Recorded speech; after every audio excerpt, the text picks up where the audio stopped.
Hi, welcome to the Libertarian Alternative. My name is Mark Selzer, and the Libertarian Alternative is an educational television show brought to you by the Libertarian Party as a courtesy to your community.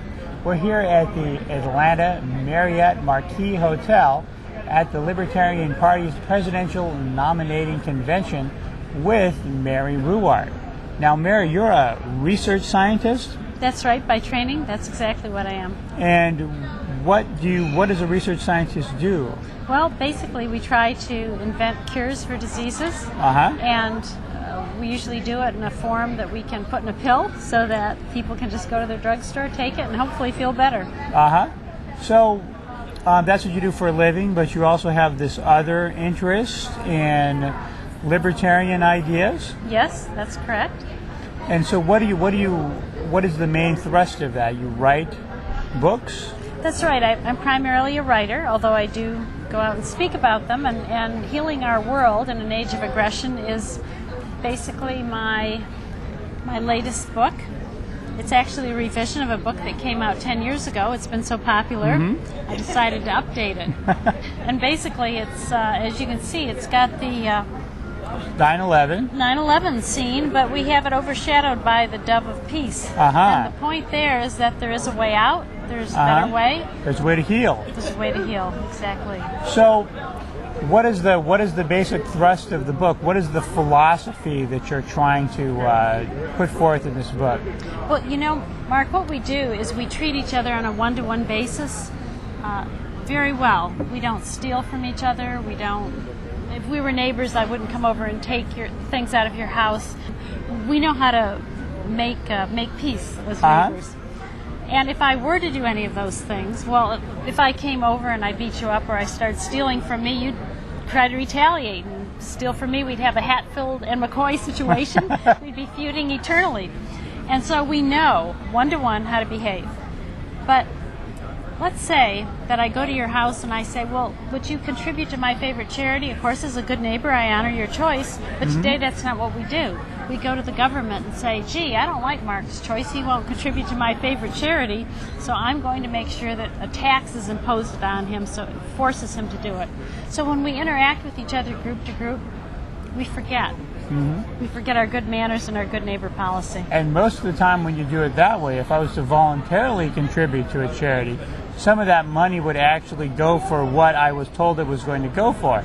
But if the government takes that money from me, the chances it's going to get to the poor person or to the environmental cause aren't very good. That's right. In fact, environmentally, the governments of all countries are the world's greatest polluters.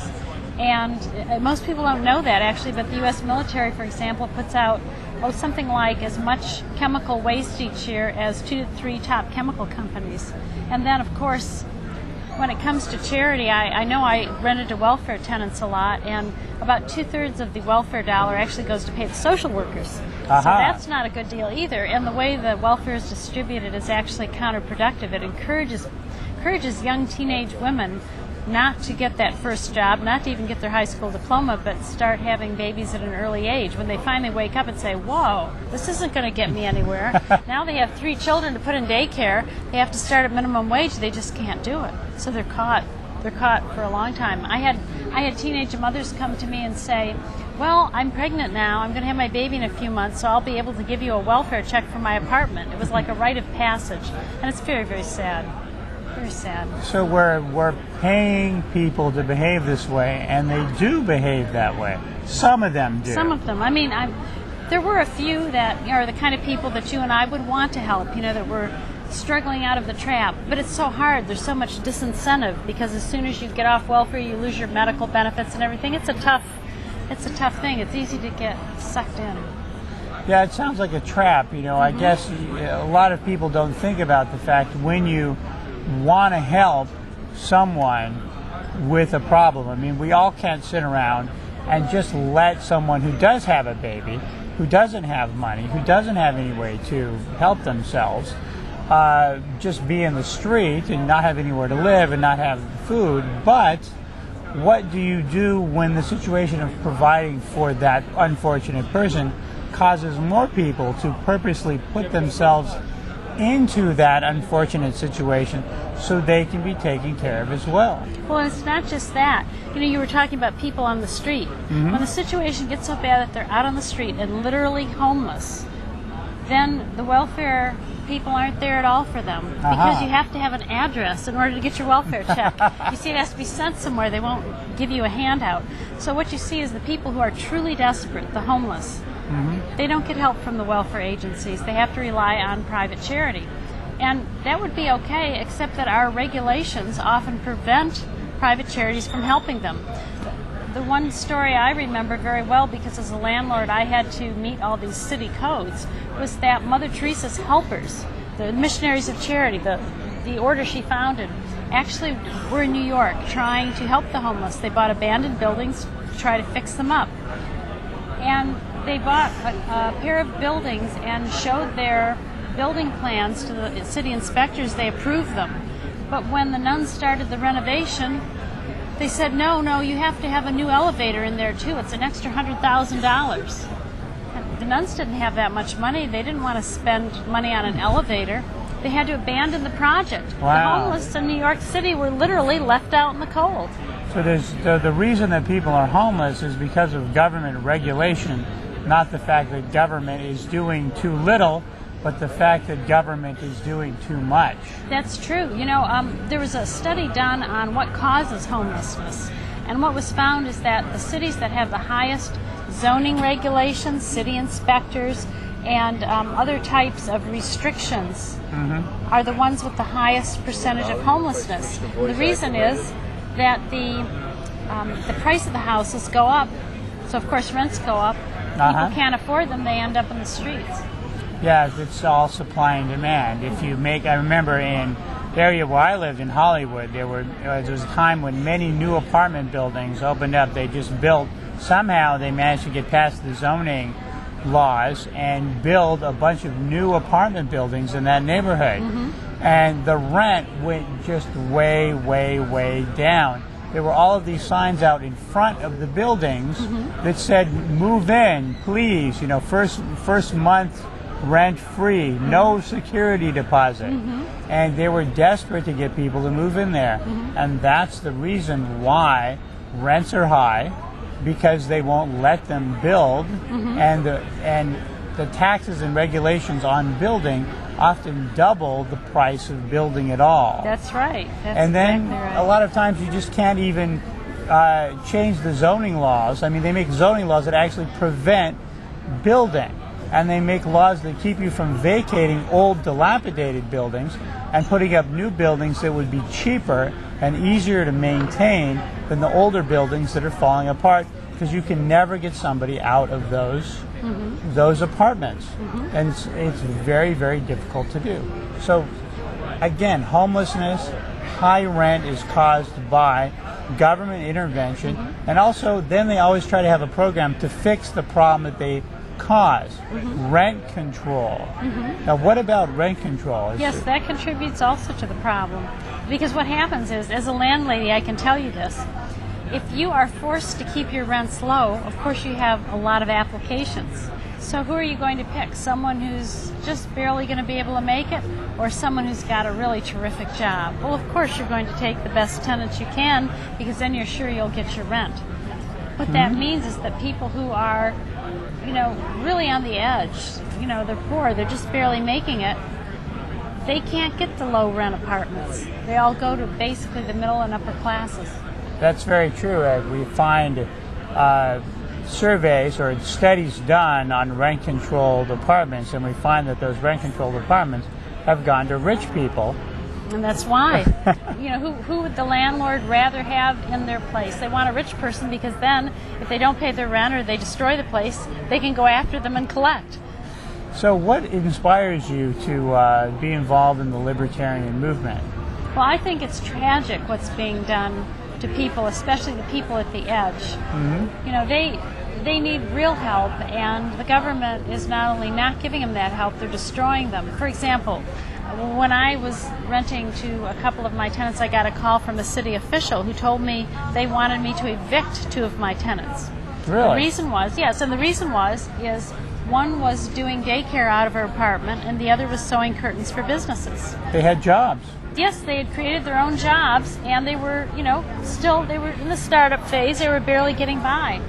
And I told the city officials this, and I said, well, we don't care. That's not the point. The point is your apartments are zoned residential, not commercial. Mm-hmm. And in addition, even if we granted a variance so the woman could do this, you'd have to really spend a lot of money renovating your apartment because the daycare center needs to be a certain size and things of this nature. And the women haven't paid for a business license. Mm-hmm. Well, I told them I wasn't going to evict them. That would be cruel. Uh-huh. But the city inspectors and the officials kept pestering these women, and finally they came to me, both of them, and said, we just can't take the pressure anymore. We've been threatened with fines and imprisonment. We're just going to quit our businesses and go on welfare because then they won't bother us anymore. And they did, and neither of them ever did get off welfare. So you think much of poverty is created by government? I think most modern poverty is created. I think it's even true for the third world. Mm-hmm. That's why the third world is poor. And John Stossel had a wonderful expose on this. What he did is he tried to open a Frisbee business in Hong Kong, New York City, and India. In Hong Kong, it just took him a couple hours to get a permit. In New York, it took weeks. But in India, it was going to take years, and he might never get permission. Wow. So how can the Indian people work themselves out of poverty when they can't even get permission to go to work? That could be the best workforce in the whole world there. I mean, that's a huge workforce. Mm-hmm. And that workforce working in an economy can create more jobs and a huge need for more products and services from this country. Oh, yes. But yet we have people complaining about this, calling it outsourcing and saying that's a horrible thing. Mm-hmm. Now, do you have a defense of this practice known as outsourcing? Well, I guess I don't think of it quite that way, Mark. The way I think of it is this. The regulations in our country today really have destroyed jobs. Uh-huh. And in the U.S., you can actually calculate what that number is. Every regulator destroys 150 jobs. Uh-huh. So what happens is we destroy all the jobs in the U.S., and then we make our people very, very nervous about seeing jobs, hiring people overseas. But all we really need to do is deregulate our economy. We could rehire the regulators, 150 jobs per regulator. Well, at least 149 jobs left, right? Uh-huh. So that would hire many of the poor, many of the unemployed, and there wouldn't be a worry then about outsourcing. But wouldn't then people just be competing for the lowest wages possible? Wouldn't businesses start just lowering the wages and causing people to work for less and less money? Well, actually, it doesn't work that way because what happens is people are creating wealth. Mm-hmm. In other words, they're creating goods and services. So if you have more goods and services, they're going to become cheaper, not more expensive. Mm-hmm. So the net effect will be benefit to everybody. And that's true even if India, of course, starts letting their poor create wealth. They'll become wealthy, but that's not a threat to us. They're going to create goods and services, and what that means is it'll be even cheaper to have goods and services. Our dollar will go much farther. Wouldn't that just force wages down, though, if the products they were making cost less money? Well, not necessarily. I mean, it's kind of a balance. Right now, what's happening is we have a lot of currency inflation because our government is deficit spending. All these programs are costing a lot of money. Mm-hmm. That is it's like playing Monopoly. And, if you and I were playing Monopoly, and let's say that you got $200 when you passed go, and I got $400 when I passed go. Well, that's kind of the way it is. You see, the government's getting $400 because it inflates the currency. Well, right. It's hard to compete against that. And so that's really part of this whole thing. It's part of it's what's making our dollar worth less. 10 years ago, our dollar was worth about twice as much as it is now. Mm-hmm. That's really, so we have a kind of a false sense of our wages increasing when we get more, but what they buy is less. It's really what they buy which is important. Also, this brings up the idea of Walmart, and whether or not that is going to harm a neighborhood by having these. Walmart, I guess, is kind of like the argument of outsourcing. Mm-hmm. That's a good analogy. Well, actually, I like it when Walmart comes to town because as a consumer, I can buy things less expensively. So for the consumer, it's wonderful. So it's like giving all of the low-income people and middle-income people in that neighborhood thousands a day a raise. That's right. It's a break, yes. And it's like kind of like raising the minimum wage, but in the private sector, because everyone that lives near that Walmart, the shops there, can now get their goods 30 to even sometimes 60% cheaper, and that makes it easier for people, especially poor people, to feed, clothe, house their families. That's right. That's right. Now, but what about the small businesses that supposedly shut down when Walmart opens up? Well, you know, one of the reasons we have problems with small businesses today is because we have so much regulation. And, you know, one of the things that happens, for example, is that, and actually it hurts minorities. Let me use a minority example because it's really bad for minorities. There's been a lot of new braiding techniques that have come from the African American community where they braid those little dreadlocks and things like that. So the African American braiders have been trying to set up little shops in their states, but the government keeps threatening to shut them down and fine them and imprison them because they don't have a state cosmetology license. Now, if they got that license, it'd take them a year to get it, several $1,000s, and they wouldn't even learn braiding. And it doesn't really have anything to do with consumer safety because it's not usually illegal to braid hair. It's just illegal to charge for it. No, I mean, it's just illegal to charge for it, which tells you it's a protection racket. Right. So that's what hurts. They also arrest people for hanging wallpaper without a contractor's license, fixing things, and they've actually arrested people in Los Angeles, where I live, for hanging wallpaper. Really doing any kind of job without a contractor's license is a problem. You know, same with cars, okay? You cannot pick up someone at a bus stop or pick up someone who needs a ride somewhere. You have to have a taxi license. But I think anyone who has a car should be able to pick someone up. And if they don't think it's safe, then they shouldn't be able to, they shouldn't get in the car.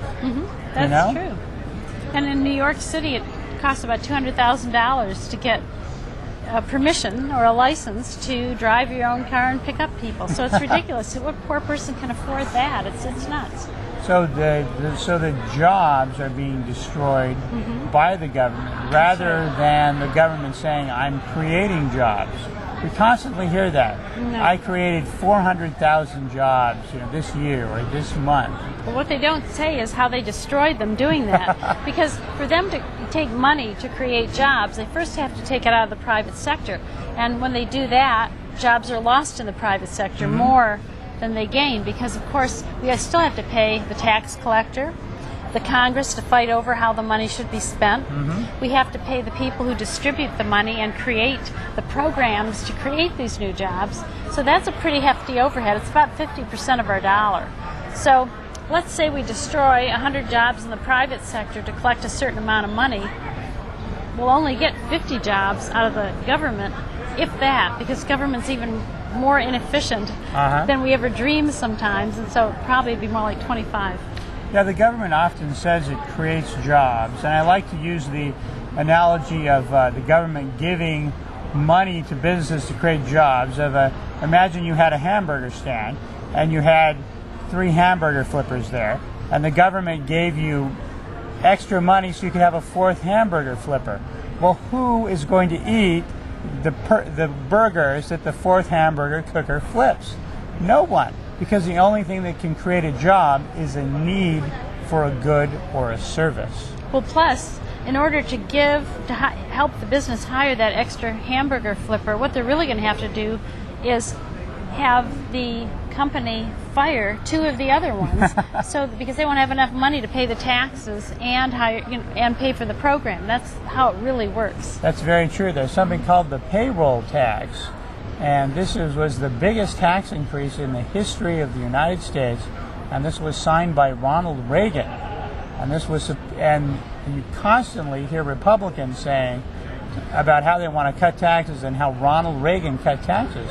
But this was actually the biggest tax increase in the history of the country. This is where they tax what you pay your employees. So if you have a company and you're hiring people, everything you pay them, you have to pay a certain amount of that, a tax.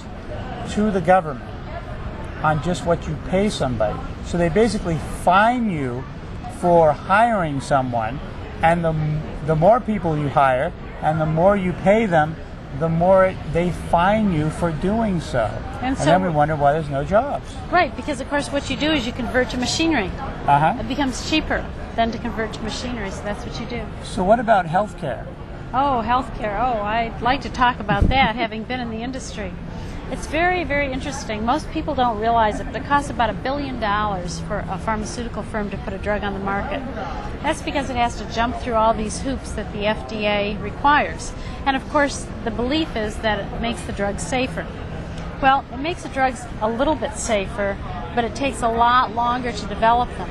So, for example, if a drug is going to save 10,000 lives a year, and you have to wait 10 years, which is about the average, to get it, it's actually closer to 14, but I'm thinking of a set of regulations that was particularly bad. It increased the development time 10 years. So if you would have saved 10,000 lives a year, that means over 10 years you've lost 100,000 lives. And if you've increased safety by only about 100 lives, you have a net loss. And that's kind of how it works. Not only that, because the drug development time is so increased, the cost is increased too. I calculate that overnight drug prices, pharmaceutical drug prices, would drop about 80% without these regulations. Overnight. So that's what we really need to do, is get the price down. We can try cost shifting all we want, but it's not going to really change anything. So this is kind of a protection racket then for the big pharmaceutical companies, because they're the only ones who can ever get a drug, a new drug, past the FDA. In a sense, that's true. It's created a cartel. And what's happening now, because the costs are so high and only 3 out of 10 drugs even recover their research and development costs, the drug companies are starting to merge at an unprecedented rate. Pretty soon there's only going to be a few of them. And the problem with that is they get so big that they're pretty inefficient too. And that means they simply are a cushion of money for all the failures that precede the big winner. Right. And not necessarily so efficient at finding the new cures. Well, they're basically become extensions of the government because they're corporate welfare entities protected by the regulation of the FDA. I wouldn't say they're welfare at this point, but they are protected, and it is becoming a cartel. I think that's probably the right word. What's the solution? Well, the solution is to deregulate. If you didn't require studies that kill people, then what you would have is you would have development of drugs that was less expensive. You'd have more drugs.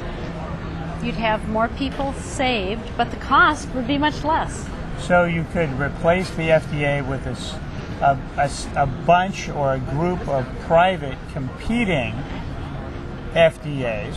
Or certification firms. Or certification firms that would then, and their reputation would depend on making sure something that they say is safe is really safe. Right. In fact, that's what they used to do before the FDA. They would have in their advertisements, our product has never, killed anybody by sudden death, which was a problem with biological preparations back in those days. They advertised the safety impact of their products, and that actually worked quite well.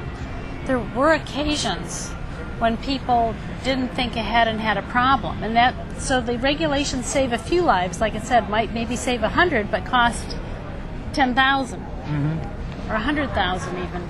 So there's that kind of a ratio, risk-benefit ratio. It's crazy. So what would you say to a person out there that was thinking of getting involved in the Libertarian Party, or to get them to look at the Libertarian Party as an option? Well, I'd say that simply think about how you relate to your neighbor on a one-to-one basis.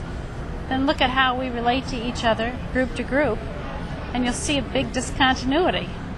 Now, once you see that, you can apply it to really anything. And, of course, when you see that you're being nastier to your neighbor by taxing them and regulating them, it's no surprise to you that it results in bad things like loss of jobs, loss of life, poverty. So I'd say investigate and see for yourself. So just look into it, look at the facts. But you know, how can a person tell which are the right facts? We hear your opinion very little, and out there in the world there's so many opinions. How can the person tell that you're right and all the other people out there that are much better funded than the Libertarian Party are wrong? How can they tell? Well, I believe that people have common sense, and when they look, they can see. And the first thing that we talked about earlier in this session was how if we relate to each other honestly and gently, I don't beat you up, I don't steal from you, I don't defraud you or cheat you in any way, we have a good relationship, or at least a tolerable relationship. But if I'm going to be beating on you and stealing from you, we said we'd have a feud.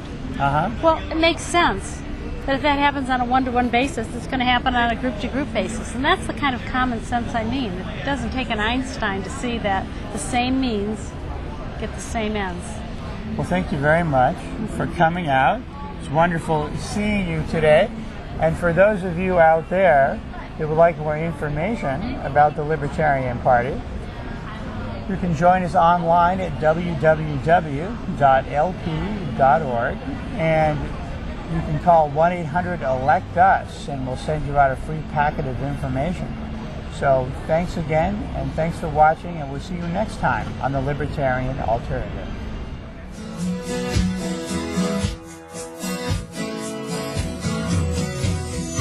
Don't give up, learn to live, show the world you're painted.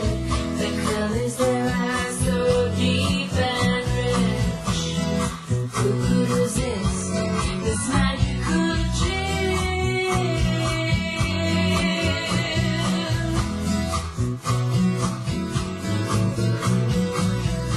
Don't give up, learn to live, show the world you're painted. The colors there are so deep and rich. Who could resist this magical chill?